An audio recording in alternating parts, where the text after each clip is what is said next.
Dans le cadre de l'émission Livres en partage de la radio web de l'Université du temps libre, animée par Alain Capdegel, Françoise Pouli va aujourd'hui nous parler du livre La Géante de Laurence Vilaine. Bonjour Françoise. Bonjour Élise. Bon, les auditeurs de l'Université du temps libre vous retrouvent avec plaisir. Laurence Vilaine était au mois de juin l'invitée du festival Murmures du Monde qui s'est tenu dans le Val d'Azun. Vous avez eu l'occasion de la rencontrer car elle a fait l'honneur de participer à une réunion à la bibliothèque municipale d'Argelès. Voilà. Bon, alors Françoise, parlez-nous de ce livre. Ah, c'est un coup de cœur ce livre. La Géante. C'est ainsi que Noël, qui a toujours vécu à son ombre, nomme cette montagne à la fois protectrice et menaçante. Elle ferme tout accès à un ailleurs. Noël ne l'a jamais franchi. Cette femme, je dirais encore jeune, plutôt entre deux âges, a été élevée par une vieille, mi-sorcière, mi-guérisseuse, qui lui a enseigné les pouvoirs des plantes. Elle a un frère, Rimbaud, très singulier, qui ne parle pas, mais qui chante avec le petit duc et qui connaît tous les secrets de la nature. Nous sommes dans un univers fermé où règne la solitude, la rudesse d'une vie rythmée essentiellement par les saisons et leurs rituels, couper le bois, cueillir les herbes, comme nous le dit un passage un peu clé du roman. De la douceur, je n'ai connu que les oreilles d'ours, qu'enfant je cueillais et glissais dans mes poches. La tante me houspillait. L'école prend déjà bien assez de temps. Il y a autre chose à faire que se caresser le menton. Couper, tailler, cueillir le bois, le feu, les plantes, ramasser, effeuiller, sécher, ensacher, ranger, aller porter. De la douceur à coups de kilomètres dans les mollets et de besogne en rentrant, au fourneau, au grenier, à la table, jusqu'à tard. Compter sur soi-même et avoir de la poigne. Tout ce que je sais, c'est la tante qui me l'a enseigné, jusqu'à son italien qui blasphème, qui prend Dieu à témoin et insulte la Madone. Pas de miel dans sa bouche, du rude qui fait se lever avant tout le monde. La vie n'est pas sans épines, il va falloir que tu t'occupes de tes hommes, petite. Rimbaud, je le nourris encore, mais mon père, je n'ai pas eu à m'en occuper bien longtemps. Le temps qu'il gagne un peu d'argent, la tante nous a tous les trois gardés sous son toit, on dormait en ligne, Rimbaud emmailloté dans un couffin à fruits. Notre père descendait chaque jour dans la vallée pour relever ses manches, là où du labeur voulait bien de ses bras. Et moi, j'aidais la tante, collée à ses basques sur les chemins de la Géante. Puis un matin, sous un bol de café vide, la vie s'est écrite autrement. Pour l'école, s'il vous plaît, et le lait pour le petit.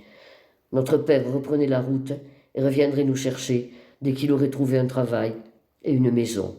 Il avait glissé sa promesse avec 5 billets de 100 gagnés les semaines d'avant. Et il n'est pas revenu. Effectivement, c'est une vie très très rude, dans un paysage aussi qui paraît très rude. Le paysage est rude, il est austère, il est fermé. C'est de la haute montagne hein, qui est âpre, qui est caillouteuse, qui est pentue. Tout est difficile. Pour tout faire, il faut monter, il faut toujours monter. Et dans le roman, il faut monter aussi. C'est d'ailleurs ce que nous a dit la romancière lors de sa visite à la bibliothèque. Alors dans cette vie toute tracée, hein, où on a l'impression que rien ne peut se produire, le hasard va prendre les traits du facteur qui demande un jour à Noël, un jour, pour gagner un peu de temps sur sa tournée, d'apporter le courrier au monsieur qui vient de s'installer dans la maison froide, une maison désertée depuis longtemps. On sent que c'est un intellectuel, un écrivain, et il est venu là pour vivre loin de tout la maladie qui le ronge. Alors, ce dépôt de courrier, qui devrait être unique, finalement devient une habitude. Et Noël va apporter tous les jours ces lettres qui arrivent souvent du bout du monde, pour ce monsieur qu'elle ne connaît pas, cet étranger tellement différent des gens de peu de gens qu'elle a pu côtoyer. Et à l'occasion de ce courrier qu'elle apporte, c'est la rencontre de deux univers. Mais ce monsieur est taiseux, il se livre peu. Voilà, c'est un monsieur qui ne parle pas, qui est courtois, qui la remercie, mais elle ne sait rien de lui, hein, à part qu'il reçoit ses lettres et qu'il est là. Elle soupçonne quand même, hein, qu'il ne va pas bien. Alors la rencontre de deux univers. D'une part, l'univers de cet homme taiseux qui vient de la ville, qui n'a rien de commun avec l'univers humain qu'elle connaît, d'une part. Et d'autre part, la rencontre d'une histoire d'amour, celle de cet écrivain qui s'appelle Maxime, et de Carmen, qui lui écrit de l'autre bout du monde. Elle est journaliste. Donc les lettres s'enchaînent, et Noël les porte, et un jour, Maxime lui demande de ne plus apporter le courrier. Ces lettres, elle va les conserver, et un jour elle va les lire. Et elle va découvrir des sentiments inconnus, des sensations même inconnues. Elle va vivre en quelque sorte, par procuration, une histoire d'amour qui la révèle à elle-même, qui lui fait découvrir des aspects d'elle-même qu'elle ne soupçonnait pas, tout simplement parce que elle n'avait jamais eu le temps de s'en préoccuper. Vous avez vu le premier passage, hein, la douceur, ça n'existe pas. Tout est une perte de temps, qui n'est pas aller couper du bois, allumer le feu, cueillir les simples, les faire sécher. Voilà. Alors il y a, dans le chapitre 6... Donc elle va vivre un amour par procuration. Elle va vivre un amour par procuration. Et elle va vivre l'amour de ces deux êtres, un amour qui d'ailleurs est en train de se déliter complètement. Et à l'occasion de cette lecture, voilà un soir par exemple ce qu'elle fait. J'ai suspendu le miroir par sa tresse de laine à la clé d'en haut du grand buffet. Un caoutchouc lâche retient comme il peut mes cheveux dans la nuque. Je l'ai ôté et suis allé chercher dans l'armoire de la chambre la petite boîte en carton carré qu'à la mort de la tante j'avais trouvée derrière ses blouses. Elle avait remisé là ce que ma mère n'avait pas emporté dans sa tombe. 4 épingles à chignon en écaille. Dans son cercueil, sa chevelure était libre, ramenée de chaque côté de ses épaules. J'ai brossé les miens et les ai pour la première fois torsadés, enroulés en un chignon que les 4 épingles ont serré bien rond et plus haut que mes oreilles. Dans le miroir, j'ai vu mon front, que je ne connaissais pas si grand, et en reculant jusqu'à la table, mon buste en entier. On a l'impression que c'est la première fois qu'elle se regarde dans un miroir. Elle a noué ce chignon, elle découvre, elle a pris soin de ses cheveux, elle découvre une coquetterie féminine, hein, c'est la première fois qu'on la voit comme ça. Et un peu plus loin, toujours dans ce même chapitre, voilà comment elle résume la vie d'avant et ce qui arrive là. J'ai appris à vivre moche et vieille, sans connaître le grain de ma peau, sans jamais m'y attarder en faisant ma toilette, et évidemment, sans que jamais personne ne s'y attarde, en utilisant la baignoire que pour les grandes occasions, et seulement de l'eau froide au robinet du lavabo, vite, pour me débarrasser du plus gros des graviers qui crissent sur les mailles. J'avais copié les mains qui brûlent dans mon cahier, j'ai essayé les caresses sous l'édredon, sans baiser, sans bras à étreindre, la peau se flétrit et s'assèche. J'ai reboutonné ma flanelle jusqu'en haut, me suis relevé, fermé la fenêtre, et j'ai serré mon oreiller. Le lendemain matin, j'ai refait mon chignon bien haut, et pour la première fois, j'ai directement enfilé ma parka et laissé ma blouse à la patère. Il neigeait comme il neige dans les contes les matins de Noël, et autour de mon cou, j'ai enroulé mon cadeau d'anniversaire, une écharpe que Maxime lui a offerte. Oui, enfin, Maxime, c'est le protagoniste. C'est le protagoniste. Alors c'est un homme qui est un personnage qui est traité, comment dire, un peu en creux, dans la mesure où c'est un taiseux, et que volontairement, on ne nous apprend pas grand-chose de lui. Il y a des choses qu'on découvre à mesure. Mais elle est très fine, il y a des indices quand même. Oui. Elle sait qu'il va se promener dans la campagne puisqu'elle voit de la terre. Voilà, Elle- elle sait ce qu'il fait quand même. Hein. Elle a une forme de curiosité parce que cet homme ne ressemble pas aux gens qui vivent dans ce genre d'endroit. Donc ça l'intrigue. Et elle a envie de savoir. Pas par une curiosité malsaine, hein, mais pour comprendre. C'est quand même Oui, quelqu'un qui a soif de comprendre. Il a un ordinateur. Elle lui dit qu'à un moment donné qu'elle peut poster son courrier. Alors il lui parle des mails, enfin Voilà. qu'on ne poste pas un courrier qui va très loin. Elle découvre des choses qu'elle ne soupçonnait pas. Alors on a affaire là à un roman, je disais tout à l'heure que l'univers est très âpre, mais le roman l'est aussi. Hein. C'est un roman âpre, à l'écriture forte, dans lequel il n'est pas très facile d'entrer. Tous les gens qui l'ont lu ont eu la même impression. On n'y entre pas facilement. Mais quand on y entre, on n'a plus envie de le lâcher. Hein. Oui. Voilà. Et toutes les personnes qui l'ont lu, quel que soit leur âge, quelles que soient leurs habitudes de lecture, ont eu la même réflexion. J'ai eu du mal au début, et puis après je ne l'ai plus lâché. Donc c'est quand même... Mais pouvez-vous nous dire quelques mots du style quand même qui est très particulier? Alors ce style est très particulier, effectivement. Comment dire? C'est un style qui ne fait pas de fioritures et qui pourtant évoque merveilleusement bien les lieux. Hein. Cette montagne, on la voit, et ne serait-ce déjà que les titres.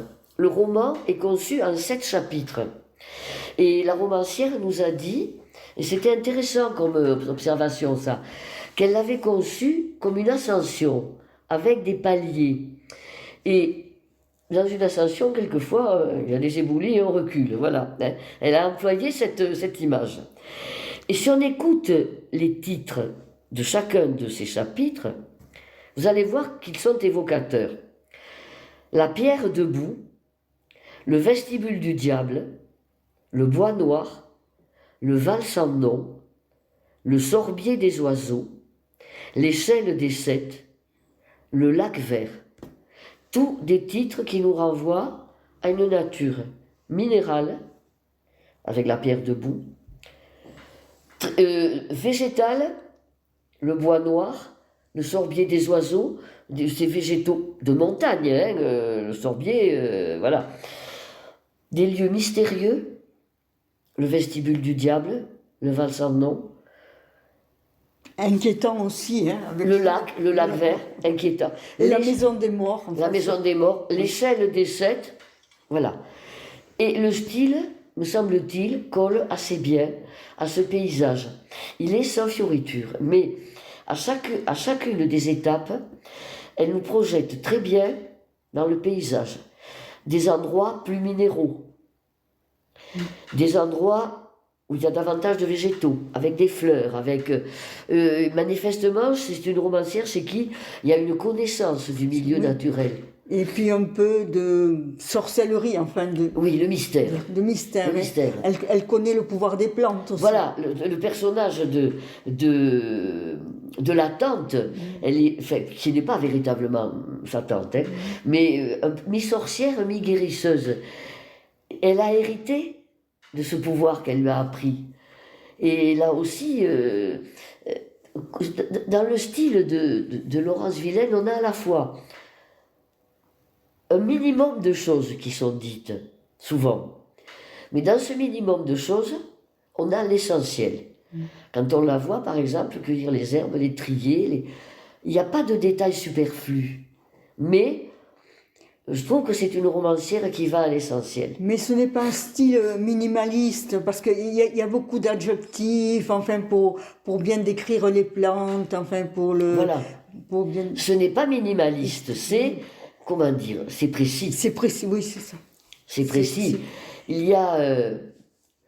bon, je ne sais pas, je ne crois pas lui avoir posé la question, mais on retrouve chez elle quelque chose qui, à certains moments, fait penser à une certaine époque de Jean Giono. qui était aussi quand même un amoureux de la nature, un marcheur. Mais Giono est parfois redondant. C'est un lyrique, Giono. Oui. Hein.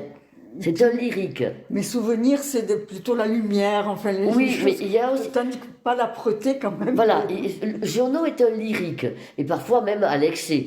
Quand Giono agace, c'est parce qu'il en fait trop. Alors que là, on a la même force, mais avec un minimum de moyens. Et je dirais que le style, il est âpre aussi, hein, par moments. Les phrases ne sont pas très longues, il y a parfois des phrases sans verbe, il y a un rythme selon les différents passages. Le passage que j'ai lu en premier, là où elle évoque les différentes actions, il est très très rythmé avec cet enchaînement de verbes à l'infinitif qui traduisent l'action à l'état pur. C'est un bon exemple de son style, ça. L'exemple à l'état pur, l'action à l'état pur. Alors que dans le second passage, on a autre chose, on est loin de l'action. Il y a quelque chose de plus serein. Et moi j'ai trouvé très, très riche ce passage où elle décrit les peignes à chignon. On a l'impression que c'est la première fois qu'elle les découvre. Manifestement, elle ne s'en est jamais servie.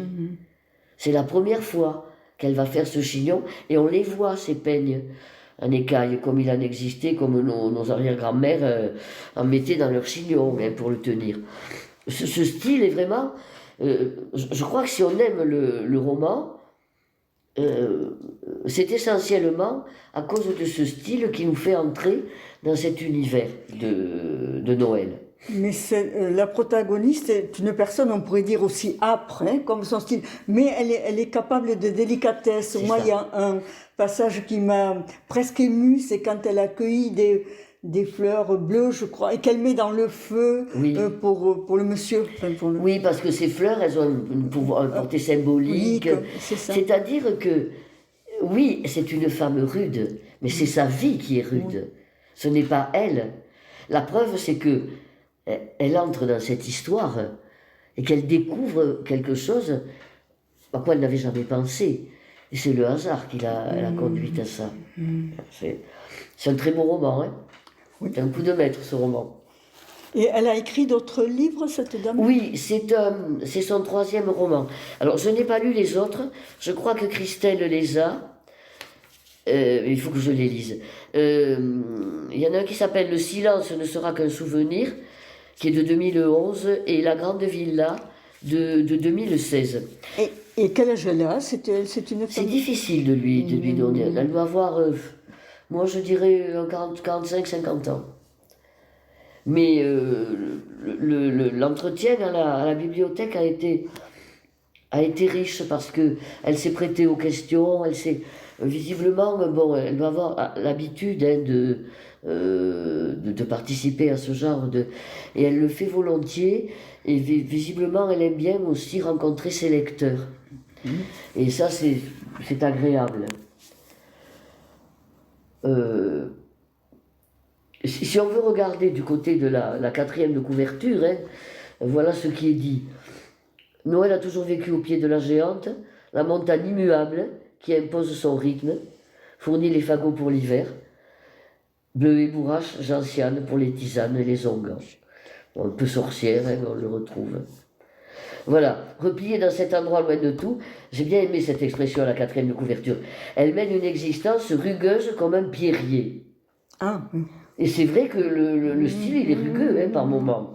Il est très rugueux.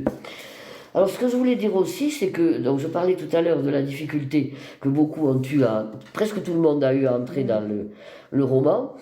Je crois que c'est le prologue hein, qui nous perd complètement. Un prologue qui déconcerte, dont le sens s'éclairera bien plus tard. Et après, on aborde les 7 étapes donc, de ce roman vécu comme une ascension. En tout cas, c'est une romancière qui mérite vraiment d'être découverte. Je pense que c'est quelqu'un qui a un réel talent, à la fois pour inventer des histoires, mais c'est pas suffisant d'inventer une histoire. Encore faut-il y embarquer son lecteur. Et je pense qu'elle a su nous y embarquer. On a vécu on est allé dans la maison froide, on a entendu les coups de pioche, on l'a vu se coiffer, On a tout vu. Enfin, il est très visuel. Hein, son écriture est très visuelle. Quand vous disiez qu'elle décrit merveilleusement bien, c'est parce qu'elle sait. C'est certainement quelqu'un qui a beaucoup de sens d'observation et de sens visuel. Et elle sait trouver les mots pour ces évocations. Et qui ne sont pas lourdes, qui n'ont pas, comme je disais tout à l'heure, le lyrisme parfois outrancier d'un journaux. C'est-à-dire, moi je pense qu'elle doit vivre à la campagne, Je pense. ou que la région dont elle nous parle, elle la connaît. Quoi, Oui, manifestement, elle la connaît. Parce que, elle l'a pas inventé. Bon, c'est un lieu, entre guillemets, imaginaire, mais c'est un lieu qui ressemble à d'autres lieux. Des vallées fermées comme ça, hein, avec des montagnes très hautes et infranchissables, il y en a. Oui, c'est inquiétant. On a l'impression qu'il n'y a jamais de soleil, voilà. que tout doit toujours être tout noir. Ah oui, il y a un côté mystérieux et parfois inquiétant. Oui. Bon, ben, merci Françoise de nous avoir parlé avec autant de brio de ce livre. Et effectivement, lorsque je l'ai lu pour la première fois, j'ai été décontenancée durant les 30 premières pages. Hein. J'ai failli abandonner. Et si vous ne m'aviez pas dit que c'était un très bon roman, je n'aurais pas continué. Vous avez montré combien ce livre était riche et, selon vos termes, âpre parfois, à l'écriture forte. Voilà. Oui, il est fort ce roman. Oui. Merci encore. Merci à vous. Et surtout, si vous le lisez, hein, dépassez les 30 premières pages. Hein.